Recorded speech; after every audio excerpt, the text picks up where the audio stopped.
চাকরি ফিরে পাওয়ার দাবিতে পুলিশ সদর দপ্তরের সামনে মানববন্ধন ডেকেছে হাসিনা সরকারের সময়ে চাকরিচ্যুত পুলিশ সদস্যরা। এ বিষয়ে জানাতে সরাসরি যুক্ত হচ্ছেন সহকর্মী ফজলে আদিত্য। আবারও আন্দোলন নিয়ে কি বলছেন চাকরিচ্যুত পুলিশ সদস্যরা?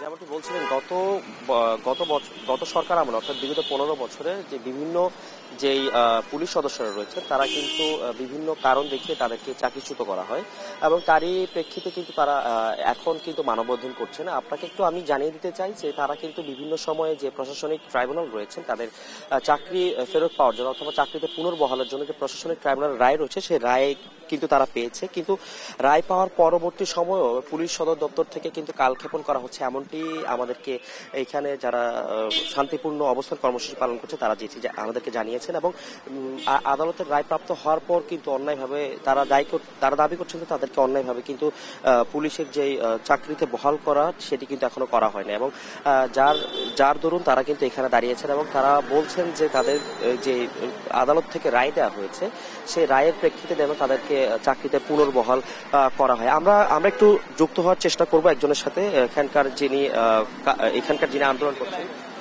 আন্দোলন করছে তাদের সাথে কিন্তু একটু যুক্ত হওয়ার চেষ্টা করব। তাদের কাছে যুক্ত হয়ে আমরা জানার চেষ্টা করবো যে তারা কেন এখানটা দাঁড়িয়েছেন। ভাইয়া, আমি একটু আপনার সাথে কথা বলতে চাই যে আপনারা বলেছেন যে শান্তিপূর্ণ অবস্থান কর্মসূচি পালন করছে বিভিন্ন সময় যারা চাকরিচ্যুত হয়েছেন এবং আপনাদের জন্য আপিল বিভাগ থেকে কিছু রায় হয়েছে যাতে করে আপনারা আপনাদের চাকরিতে পুনর্বহালের হন, কিন্তু এখন কেন পুনর্বহাল হতে পারছেন না সে জায়গাটা আমাদের একটু জানাবেন আমাদের দর্শকদের।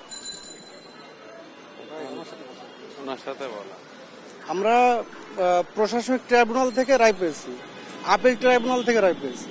রায় পাওয়ার পর আমরা 5ই আগস্টের পর আমরা এসেছিলাম পুলিশ হেডকোয়ার্টার্সের সামনে। আমাদের কাছ থেকে আবেদনপত্র নিয়েছিল যে আপনাদেরকে যোগদান করানো হবে, কিন্তু দীর্ঘ 5 মাস হয়ে যাওয়ার পরও হেডকোয়ার্টার্স থেকে আমরা কোনোরূপ কোনো মন্তব্য আমাদের বিষয়ে পাই নাই।